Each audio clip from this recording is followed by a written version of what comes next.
Mari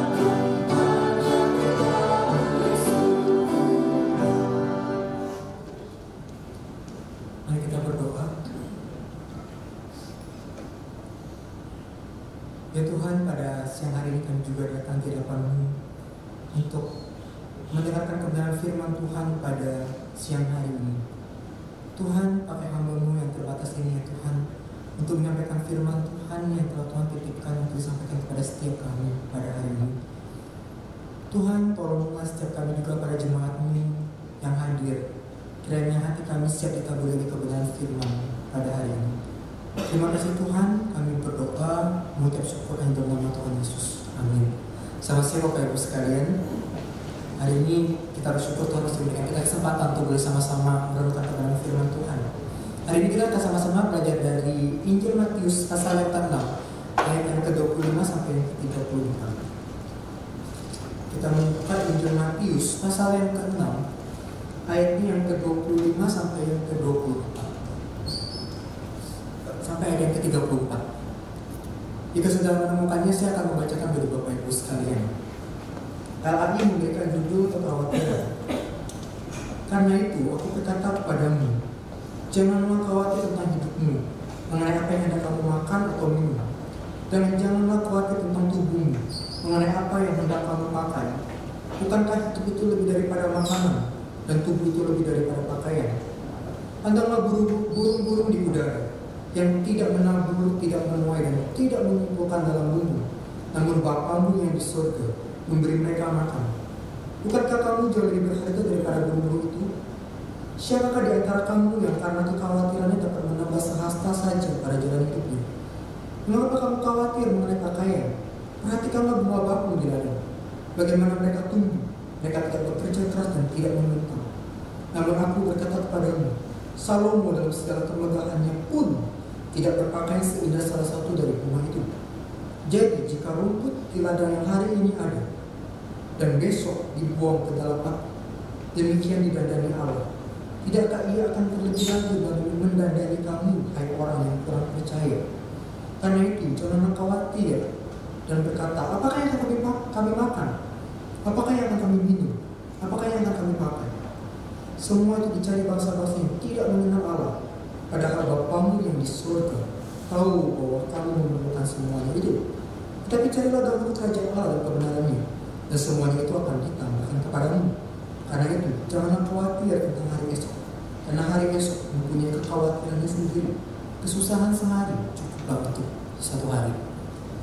Demikian membaca firman Tuhan pada siang hari ini. Berbahagialah kita yang mendengarkan dan melakukan kebenaran firman itu dalam kehidupan kita. Bapak Ibu sekalian, dunia yang kita tinggali saat ini memberikan begitu banyak tekanan dalam kehidupan kita, khususnya di masa-masa pandemi saat ini yang kurang lebih sudah berjalan hampir 3 tahun, memberikan dampak yang luar biasa dalam kehidupan kita, sehingga kita bisa melihat kekhawatiran, stres, depresi itu mulai hadir di dalam kehidupan ini. Kekhawatiran bisa menyebabkan stres dan depresi, sehingga di masa-masa pandemi ini banyak orang yang tergoncang. Bapak Ibu yang dikasihi Tuhan, kekhawatiran tidak terpisahkan dalam kehidupan kita. Tetapi kekhawatiran yang berlebihan itu akan memberikan dampak yang negatif dalam kehidupan kita. Dan itu pasti akan mempengaruhi segala aspek kehidupan kita, dan akan mempengaruhi aktivitas kita sehari-hari. Ada beberapa faktor yang mungkin menyebabkan kita merasa khawatir, seperti misalnya adanya ancaman dalam hidup kita, ada konflik, pertentangan, ketakutan, dan ada kebutuhan yang mungkin tidak terpenuhi dalam kehidupan kita. Hal-hal seperti ini biasa hadir dalam kehidupan kita, dan ini yang memunculkan kekhawatiran, membuat kita cemas, kita khawatir dalam kehidupan ini. Oleh karena itu dalam hidup ini kita perlu mencari tahu apa yang menjadi penyebab kita menjadi khawatir. Dan kekhawatiran sekali lagi merupakan satu hal yang wajar hadir dalam kehidupan kita, Bapak Ibu sekalian. Dan Bapak Ibu sekalian, kita masuk ke bagian yang kita baca tadi. Kita melihat bagaimana kisah ini merupakan rangkaian khotbah Yesus di bukit. Pada saat itu kita melihat bagaimana orang berbondong-bondong datang Mereka mengikuti dan ingin mendengar apa sih yang Yesus ajarkan kepada waktu itu. Mereka yang datang pasti adalah orang-orang yang datang dengan begitu macam pergumulan, datang dengan begitu macam pertanyaan dalam kehidupan mereka. Sehingga pada bagian ini muncul satu pertanyaan Bapak Ibu sekalian. Mengapa kok Yesus harus memunculkan topik mengenai kekhawatiran ini? Sekali lagi Bapak Ibu sekalian, tuntutan dunia saat ini memberikan efek yang luar biasa dalam kehidupan kita. Oleh karena itu Bapak Ibu sekalian, tuntutan dari dunia ini bisa menghasilkan kekhawatiran yang mendalam dalam diri seseorang. Oleh karena itu Bapak Ibu sekalian, dalam bagian ini ketika kita membaca perikop ini, kita melihat bagaimana Yesus itu memulai pengajarannya. Yesus bilang begini, jangan khawatir tentang hidupmu, mengenai apa yang kamu makan, minum, dan tentang tubuhmu, mengenai apa yang hendak kamu pakai. Jemaat yang dikasih Tuhan, ini semua adalah kebutuhan dasar kita sebagai manusia. Ini adalah basic needs-nya kita sebagai manusia. Makan, minum, pakaian. Udah clear sekali begitu. Sangat jelas ini adalah basic needs-nya kita. Oleh karena itu Bapak Ibu sekalian, dalam hal ini Yesus ingin mencoba memberikan sebuah nasihat kepada para pendengarnya. Supaya apa? Supaya mereka tidak terus-menerus memikirkan atau memperjuangkan kebutuhan sendiri yang dapat menyebabkan kekhawatiran dalam kehidupan mereka yang mereka jalani. Bukan berarti kita nggak boleh memenuhi kebutuhan kita sehari-hari, enggak. Tapi Yesus memperingatkan, jangan sampai semua itu menghasilkan, memunculkan kekhawatiran dalam kehidupan para pendengarnya pada waktu itu. Oleh karena itu dalam hal ini Yesus mencoba memberikan sebuah ilustrasi dari ciptaan yang lain, Bapak Ibu sekalian. Yang pertama kita melihat bagaimana Yesus mengambil contoh dari seekor burung, Bapak Ibu sekalian. Dan fokus ilustrasi ini kita bisa melihat bagaimana ini berbicara mengenai kebutuhan akan makanan untuk hidup. Bapak Ibu sekalian, dalam catatan Injil Matius kita tidak menemukan jenis burung apa ini, cuma hanya dikatakan burung. Tetapi dalam Injil Lukas kita bisa melihat bahwa di sini dicatat dalam Injil Lukas bahwa burung ini adalah burung gagak. Sebagai informasi bagi kita Bapak Ibu sekalian, burung gagak itu adalah termasuk kategori burung atau binatang yang najis pada waktu itu. Kita bisa lihat dalam Imamat pasal 11 ayat 15 dan Ulangan pasal 14 ayat 14. Di zaman itu burung gagak itu termasuk burung yang boleh dikata tanda petik tidak dihormati. Tetapi di sini kita bisa melihat untuk jenis burung seperti ini pun Allah memelihara dan menjaga mereka. Oleh karena itu Bapak Ibu sekalian, Yesus dalam hal ini mencoba untuk membandingkan antara manusia dengan ciptaan yang lain, yaitu burung yang tidak bercocok tanam dan tidak menyimpan dalam lumbung untuk masa depan, tetapi mereka selalu bercukupan untuk tetap hidup. Sehingga kita bisa melihat dari sini, bisa jadi burung-burung ini lebih percaya kepada Allah sebagai penciptanya, tetapi dalam hal ini kita sebagai manusia justru yang sering gagal. Manusia yang merupakan ciptaan Allah, yang diciptakan menurut gambar dan rupa Allah, justru sering melupakan pelajaran yang begitu penting ini, yaitu apa? Mempercayai kehidupan mereka kepada Sang Pencipta, kepada Allah. Tetapi justru manusia terkadang lebih suka terus-menerus untuk mengkhawatirkan kebutuhan hidup mereka. Bapak Ibu yang dikasih Tuhan, kekhawatiran dalam hidup kita tidak akan menambahkan waktu sekecil apapun ke dalam rentang hidup seseorang. Faktanya justru sebaliknya. Dalam sebuah penelitian justru menunjukkan bahwa kekhawatiran yang berlebihan justru memberi efek yang sebaliknya, yaitu apa? Mempersingkat hidup seseorang. Itu yang terjadi Bapak Ibu sekalian. Oleh karena itu Bapak Ibu sekalian, kemudian setelah Yesus memberikan ilustrasi yang pertama ini dari seekor burung, kemudian Yesus melanjutkan dengan contoh yang kedua, yang pada saat ini berfokus pada pakaian. Yaitu apa Bapak Ibu sekalian? Kita melihat Yesus memberikan contoh dari sebuah bunga. Bapak Ibu sekalian, pada masa itu hanya orang-orang tertentu yang bisa menggunakan baju yang berwarna-warni. Kenapa bisa demikian? Karena mahalnya pewarna pakaian pada waktu itu, sehingga tidak semua orang bisa menggunakan baju dengan berwarna-warni. Oleh karena itu Bapak Ibu sekalian, dalam ilustrasi yang kedua ini, Yesus menggunakan bunga bakung yang begitu indah yang terdapat di Palestina, yang dibandingkan dengan pakaian Salomo. Bapak Ibu sekalian, kita tidak bisa mungkiri bahwa kekayaan Salomo begitu luar biasa, bukan dicatat dalam Alkitab. Tetapi melalui ilustrasi ini Yesus ingin ngomong satu hal, ingin menunjukkan bahwa walaupun pakaian Salomo begitu indah, begitu megah, tidak ada apa-apanya dibandingkan dengan keindahan salah satu bunga di musim semi ini. Sehingga dengan kata lain, Bapak Ibu sekalian, keindahan yang Tuhan ciptakan jauh lebih baik daripada yang bisa dihasilkan oleh orang yang paling kaya sekalipun. Oleh karena itu Bapak Ibu sekalian, dari narasi ini kita bisa melihat bagaimana Yesus menunjukkan kasih Allah kepada ciptaannya, termasuk rumput. Bapak Ibu sekalian, rumput yang hari ini ada, besok itu tidak bisa dibakar.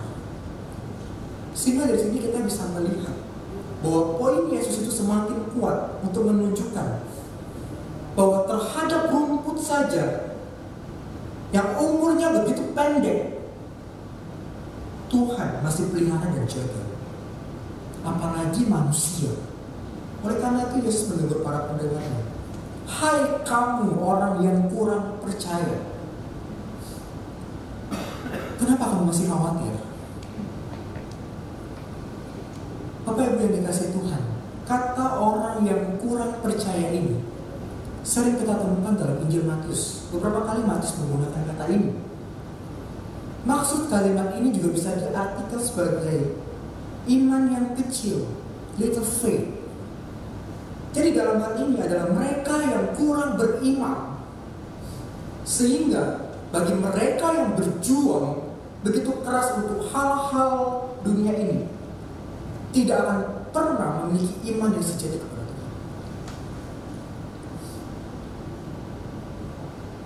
Bapak Ibu yang dikasihi Tuhan, Yesus ingin setiap orang yang percaya kepadanya memiliki keyakinan bahwa Allah begitu mengasihi dan memperhatikan mereka, sehingga kehidupan seperti ini bertolak belakang dengan orang-orang yang tidak percaya kepada Tuhan, yang hanya memfokuskan hidup mereka hanya untuk diri mereka sendiri.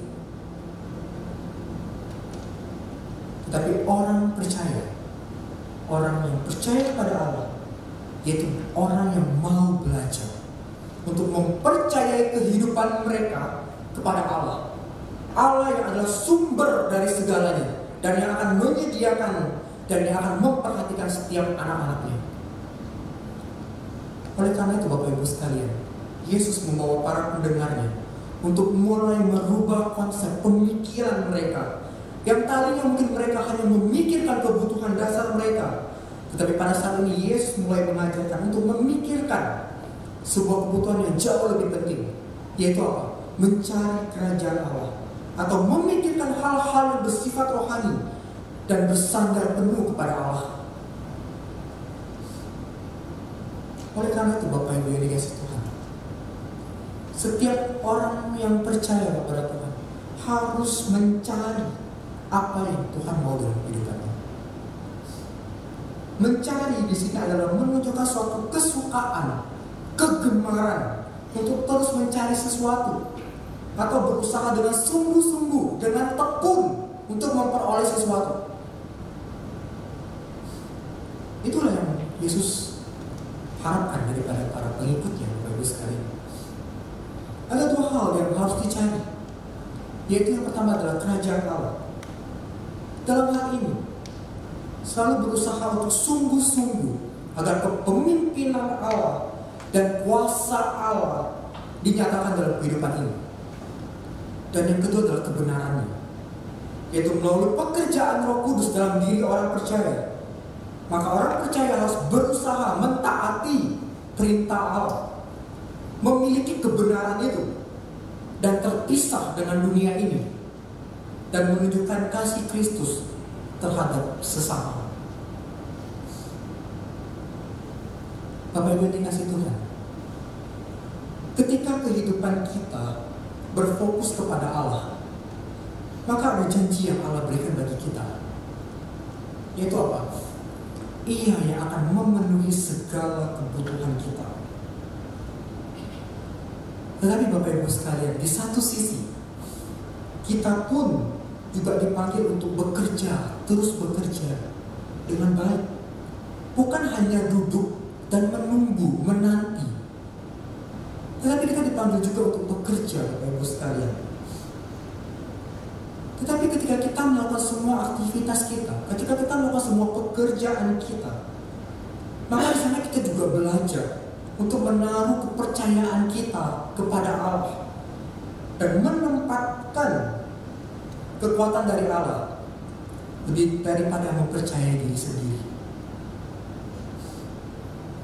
Oleh karena itu Bapak Ibu yang dikasih Tuhan, sekali lagi, selama kita masih hidup di dalam dunia ini, kekhawatiran itu tidak akan pernah hilang dalam kehidupan ini. Begitu banyak hal yang bisa kita khawatirkan. Kadang pun yang tidak penting pun kita bisa khawatirkan, kan? Tetapi sejauh mana kekhawatiran itu betul-betul menguasai kehidupan kita?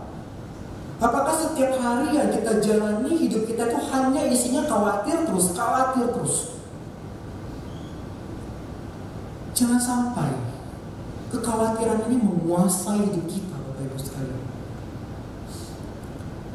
Rasa khawatir yang berlebihan bisa jadi menunjukkan kegagalan kita untuk mempercayai seluruh kehidupan kita kepada Allah. Dan kita harus ingat Bapak Ibu sekalian, bahwa kekhawatiran yang berlebihan juga bisa merusak kehidupan kita. Dan kekhawatiran yang berlebihan bisa menjadi salah satu penyebab kenapa kehidupan kita tidak pernah bertumbuh dan menghasilkan buah dan membawa kemuliaan bagi Kristus. Dan kekhawatiran membuat kita tidak bisa memiliki iman dan percaya kepada Kristus. Bapak Ibu dikasihi Tuhan, suatu hari John Wesley sedang berjalan dengan seorang pria yang memiliki masalah, yang mengungkapkan keraguannya tentang Tuhan, tentang kebaikan Tuhan. Dia ngomong begini, saya nggak tahu apa yang akan saya lakukan dengan semua kekhawatiran dan masalah ini. Dan pada saat yang sama, Wesley melihat seekor sapi, Bapak Ibu sekalian, melihat dari balik dinding sebuah batu, dinding batu. Lalu Wesley nanya ke orang ini, Pak, tahukah Anda mengapa sapi itu melihat ke balik tembok itu? Lalu pria itu menjawab, saya tidak tahu, saya tidak tahu. Lalu Wesley berkata demikian, sapi itu melihat ke tembok karena dia nggak bisa menembus jalan sekalian. Demikian juga dengan masalah. Demikian juga yang harus Anda lakukan dengan tembok masalah Anda, yaitu apa? Melihat dan menghindarinya. Oleh karena itu Bapak Ibu sekalian, iman memungkinkan kita untuk melihat melampaui keadaan kita dan fokus kita kepada Kristus. Oleh karena itu Bapak Ibu sekalian, untuk itulah Yesus memberikan pengajaran ini. Dia mau kita sebagai pengikut Kristus berserah total kepada Allah dan berfokus kepada Allah yang adalah sumber kehidupan kita, bukan berfokus kepada masalah atau kekhawatiran yang kita hadapi. Allah peduli dan akan menyediakan apa yang engkau dan saya butuhkan. Ketika engkau dan saya mulai mempercayai semua itu, ketika kita mempercayakan semua yang kita perlukan kepada Allah, sekali lagi, bukan berarti kita hanya duduk manis, tapi kita bekerja. Dan di dalam semua itu, ketika kita bekerja, maka kita mulai belajar untuk menaruh kepercayaan kita dan mendapatkan kekuatan daripada Allah. Dan di saat itulah kita bekerja dengan percaya kepada Tuhan dan bersandar total kepada Allah, bukan kepada diri sendiri. Oleh karena itu, Bapak Ibu sekalian, jika kebutuhan dasar dalam kehidupan kita mendominasi dan mengendalikan kehidupan kita saat ini, maka kita tidak ada bedanya dengan orang-orang yang tidak percaya kepada Allah.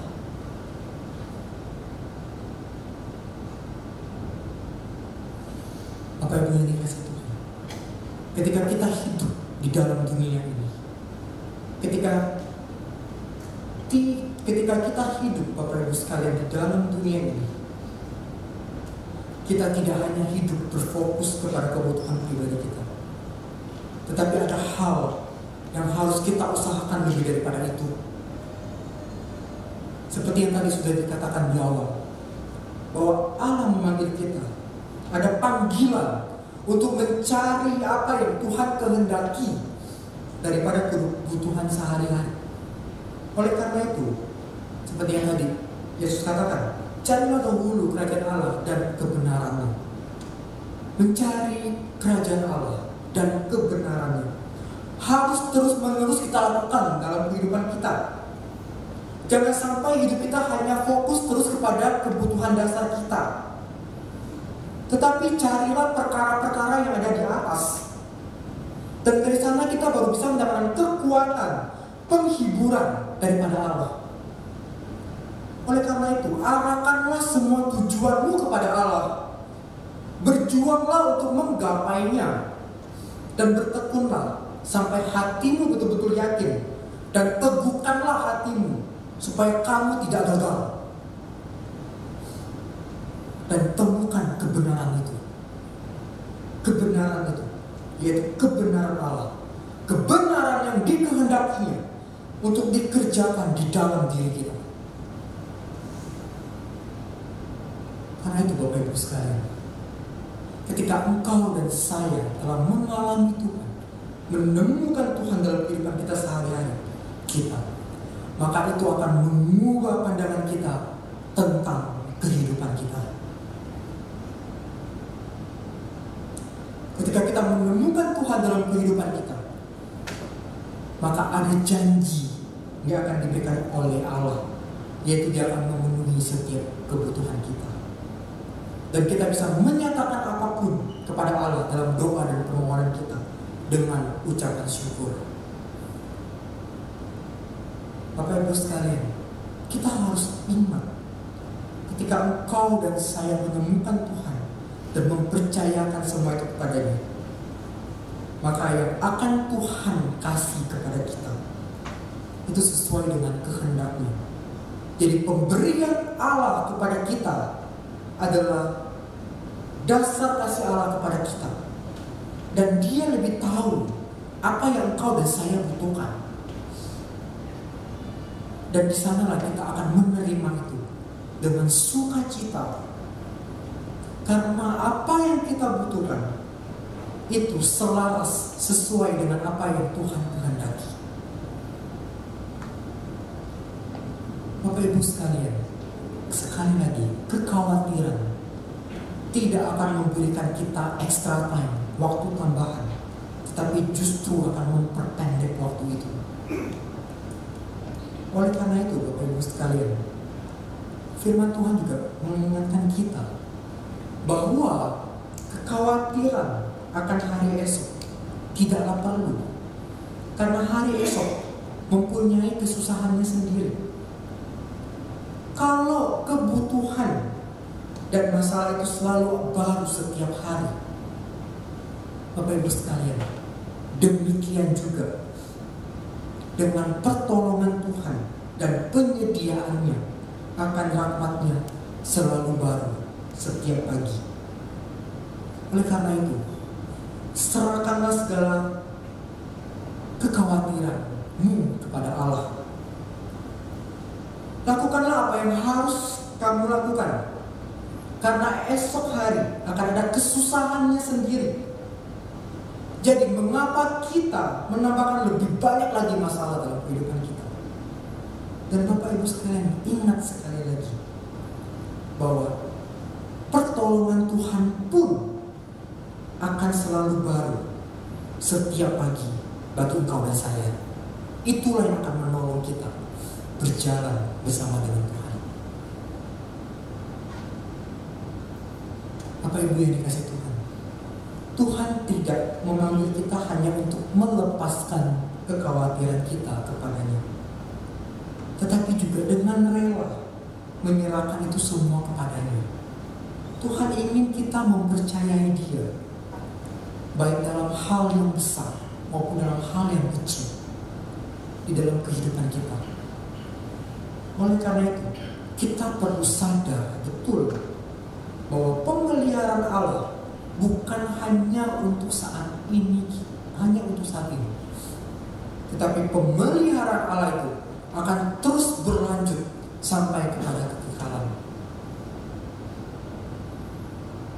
Oleh karena itu, Bapak Ibu sekalian, dengan demikian kita sadar bahwa kebutuhan terbesar kita bukan hanya sekedar mengenai makan, minum, dan pakaian, tetapi kebutuhan terbesar kita adalah Kristus itu sendiri, Allah yang merupakan sumber segala kehidupan, yang akan memberikan kepuasan kepada setiap kita. Oleh karena itu, Bapak Ibu sekalian, kebergantungan total kita kepada Allah akan menjadi kunci keberhasilan kita untuk mengarungi rasa khawatir dalam kehidupan yang kita jalani. Yesus menghendaki dan memerintahkan para muridnya untuk tidak menyiksa diri mereka sendiri di dunia ini dengan mencemaskan berbagai macam masalah. Yang dikehendaki adalah apa, Bapak Ibu sekalian? Kita perlu terus berdoa, bersandar kepada sang sumber itu, yaitu Allah itu sendiri. Karena hanya Dia yang mampu menopang kehidupan kita, dan di dalamnya, Bapak Ibu sekalian, kita bisa memperoleh kekuatan di dalam mengatasi setiap pergumulan dalam hidup kita.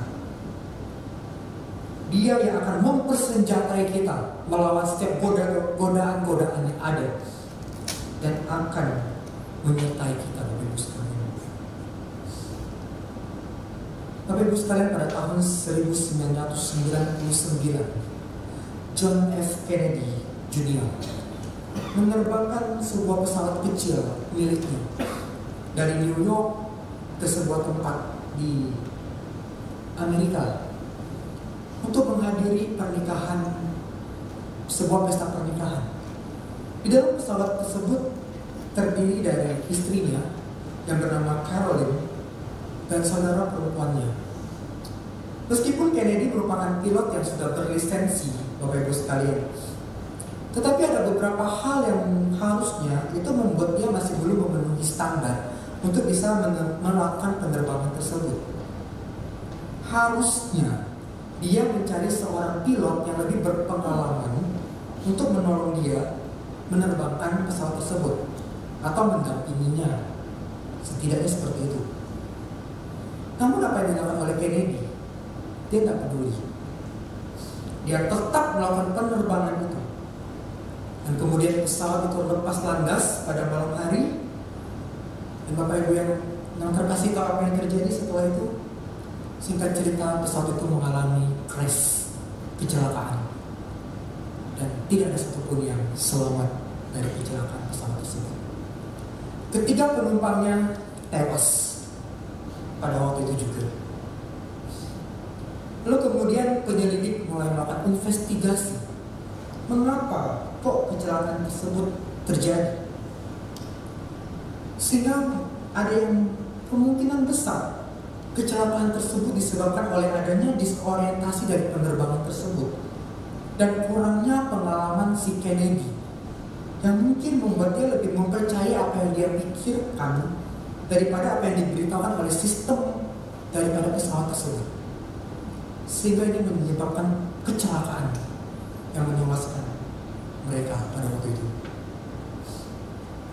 Bapak Ibu yang dikasihi Tuhan, sama dengan kisah ini, terkadang kita pun memiliki pemikiran kita sendiri. Dalam kita menghadapi godaan, kita memiliki pandangan kita sendiri. Justru kita tidak mau mengandalkan Tuhan. Kita memiliki pandangan sendiri, bukan iman kita yang kepada Tuhan. Bapak Ibu sekalian, iman kita itu kepada Allah, itu yang akan menjaga kita dari kehancuran. Pikiran manusia terkadang itu mengecewakan, tetapi Tuhan tidak pernah gagal. Dan firman-Nya Bapak Ibu sekalian akan menjaga kita di jalan yang benar selama kita mau taat kepadanya. Oleh karena itu Bapak Ibu sekalian, mari mulai saat ini kita makin berfokus kepada Allah, mencari Tuhan lebih daripada memfokuskan mencari kebutuhan dasar kehidupan kita. Bukan berarti tidak boleh, tetapi mulai mengubah fokus hidup kita Bapak Ibu sekalian. Serahkan semua itu kepada Allah, karena Dia yang akan menopang segala kehidupan kita. Karena kita sadar hanya Dia sumber kehidupan itu. Oleh karena Bapak Ibu sekalian, seperti yang dikatakan di dalam 1 Petrus pasal 5 ayat yang ke-7, serahkanlah segala kekhawatiranmu kepadanya, sebab Ia akan memelihara kamu. Inilah yang akan terjadi. Ini janji Tuhan. Jikalau engkau dan saya mau berserah kepadanya, dan Dia yang akan menolong setiap kita. Mari kita berdoa. Ya Tuhan, kami bersyukur, kami berterima kasih untuk perenungan firman Tuhan pada siang hari ini. Tuhan, Engkau tahu kami ya Tuhan, kami adalah manusia yang sering gagal mempercayai Tuhan. Bahkan mungkin terkadang kami meragukan Tuhan dalam kehidupan kami, ketika masalah menyerang kami, ketika pergumulan begitu banyak menghampiri kami. Tuhan, tetapi melalui perenungan ini ya Tuhan, kami diingatkan kembali bahwa kami memiliki Allah yang menopang hidup kami, Allah yang adalah sumber segala berkat, Allah yang adalah sumber kehidupan bagi setiap kami ya Tuhan.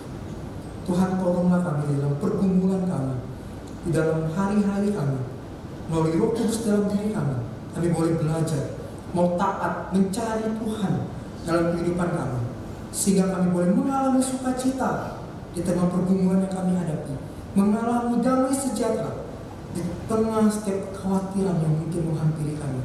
Dan disitulah kami boleh percaya, dan iman kami boleh bertumbuh di dalam Tuhan. Terima kasih Tuhan, kami berdoa, kami mengucap syukur hanya di dalam nama Tuhan Yesus. Amin. Tuhan Yesus memberkati.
Itu